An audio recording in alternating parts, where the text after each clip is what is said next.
Okay, real talk. You pick up your phone, you unlock it, you stare at it for 3 seconds. Nothing. No notifications, no messages, no viral video of a golden retriever doing something ridiculous. Just your wallpaper. So you put the phone down, and then I want you to think about exactly how long it takes before you pick it up again. Was it less than 2 minutes? Less than one?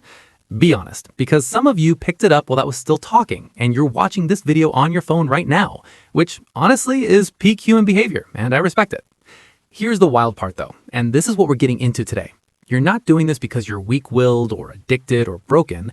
You're doing this because your brain is running software that was never designed for a world with smartphones. And the monkey living inside your skull, he has absolutely no idea what's happening to him. He just knows something might be there, and that maybe, just maybe, this time there's a banana. Let's talk about why. Let's paint a picture. It's a Tuesday. You're supposed to be doing something. Working, studying, having a conversation with an actual human being who is physically in the room with you. And you've already checked your phone 4 times in the last 10 minutes. Not because anyone texted you, not because you were expecting anything. You just grabbed it. Like your hand has its own agenda. Like your arm is a separate creature with a little tiny monkey brain of its own just going, ooh, what if this time there's a banana? What if this time something happened? And the most embarrassing part, sometimes you check your phone to see if you have any notifications about the app you were just using on your phone. You will literally open Instagram, close Instagram, and then check your notifications to see if anything happened on Instagram in the 10 seconds since you left. Your monkey brain has no shame. He doesn't care that it's been 30 seconds. He's been waiting his whole life for that banana, and he's not going to let logic slow him down. This isn't just annoying. It's genuinely weird when you think about it. You wouldn't walk to your mailbox every 10 minutes hoping a letter appeared. You wouldn't open your fridge 4 times in an hour expecting new food to materialize.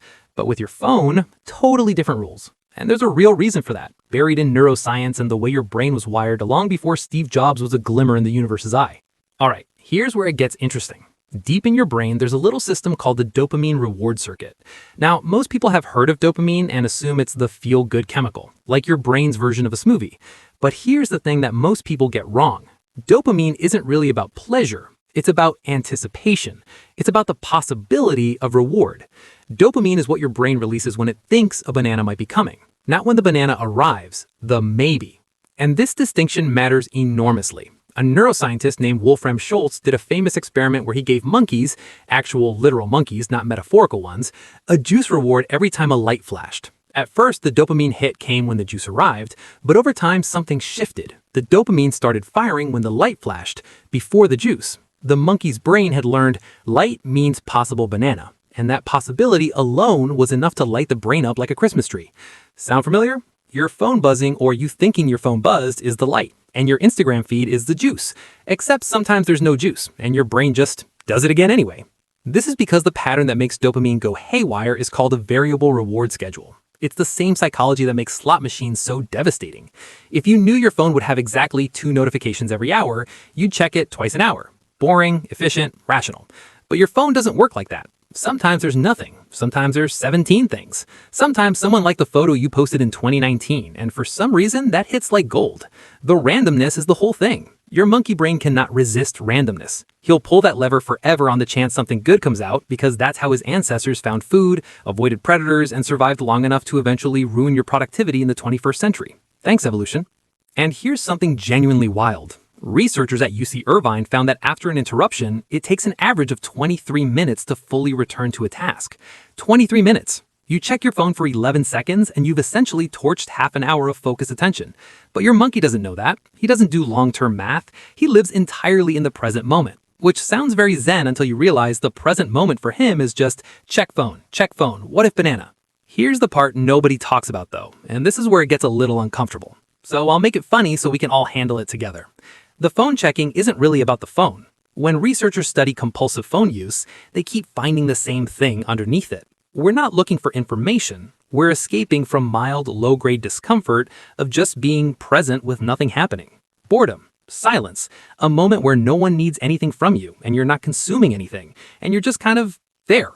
That feeling, your brain has labeled it as a threat. Not consciously, you're not sitting there thinking, this stillness is dangerous, but somewhere in your monkey brain's ancient operating system, idle time got flagged as a problem, because for most of human history, idle time was dangerous. If you were sitting still and not doing anything, you might be missing food, missing danger, missing the social dynamics of your tribe that can mean life or death. Your monkey needed to be scanning constantly. And now, instead of scanning the horizon for predators, he's scanning your notifications for someone's brunch photo. Same behavior, totally different stakes. And the sneaky consequence of this is that we're slowly losing our ability to be bored. And boredom, as it turns out, is actually really important. Studies show that boredom is where creative thinking happens, where the brain consolidates memories, where you figure out what you actually want versus what the algorithm wants you to want. Every time you rescue yourself from a moment of boredom with a phone check, you're robbing your monkey of the mental nutrition he actually needs. You're feeding him cotton candy instead of an actual banana. He's full, but he's malnourished, and then he wants more cotton candy. Okay, we're not going to leave your monkey hanging. Here are 6 specific things you can do that are grounded in actual psychology and not just, have you tried putting your phone in another room advice? Though, honestly, one of them is kind of that, but with context. Willpower is exhausted, it's tired, it's done its best, and it cannot compete with billion-dollar behavioral engineering. So stop trying to outwill the phone and start making the phone physically harder to check. Put it in another room while you work. Put it face down. Log out of apps so there's an extra step to get in. Turn off all non-essential notifications. The goal is to insert a tiny speed bump between the impulse and the action, because that 2-second pause is often enough for your prefrontal cortex, the adult part of your brain, to go, wait, do I actually want to do this? Your monkey moves fast. Make the track a little bumpier. Instead of fighting the urge to check, give it a designated slot. Tell your monkey, we check at 9 a.m., noon, 3 p.m., and 6 p.m. That's it. That's the banana schedule. At first, this feels insane because what if someone needs you? But statistically, they don't. And if they do, they can call. The key insight here is that you're not suppressing the urge, you're postponing it. Research on craving shows that saying not now is much more effective than saying never. Your monkey can wait if he knows a banana's coming. Your phone isn't just about content, it's about something to do with your hands during transitions, waiting for coffee, sitting in an elevator, walking between rooms. So give your hands something else, a fidget ring, a small notebook, literally anything. The ritual of reach and grab is part of the loop. Interrupt the loop with a substitute. This is why smokers chew gum. Same monkey, different stick. Switch your screen to grayscale. Yes, really. Color is stimulating. Your phone's interface is specifically designed to be visually rewarding. Studies have shown that grayscale screens reduce compulsive checking by making the whole experience significantly less appealing. It's not magic, it's just removing some of the cotton candy coating. Try it for a week and watch your monkey lose some of his enthusiasm. Before you check your phone, ask yourself one question. What am I looking for? Sounds simple, is actually kind of devastating, because for most of the time, you don't have an answer. You weren't looking for anything, you were escaping. And naming that, even just to yourself, is often enough to break the automaticity of the habit. You don't have to fight the impulse, just make it conscious for 2 seconds. That's it. Your monkey hates self-awareness. Use it against him. Once a day, try to sit with nothing for 5 minutes. No phone, no podcasts, no background noise. Just you and your thoughts. This will feel deeply uncomfortable at first because your brain hasn't done this in a while and it's a little out of shape. But what you're actually doing is retraining your nervous system to tolerate stillness, which is the underlying condition that makes compulsive phone checking necessary in the first place. Heal the wound, not just the symptom. Give your monkey some actual bananas instead of the slot machine. Here's what happens when you start getting this under control. And I want to be specific because vague promises are annoying. Your attention span starts coming back. It doesn't happen in a week, but it happens. You'll notice at some point that you read 3 pages of a book without once thinking about your phone, and you'll feel like you've discovered a superpower. Because in today's world, sustained attention basically is a superpower.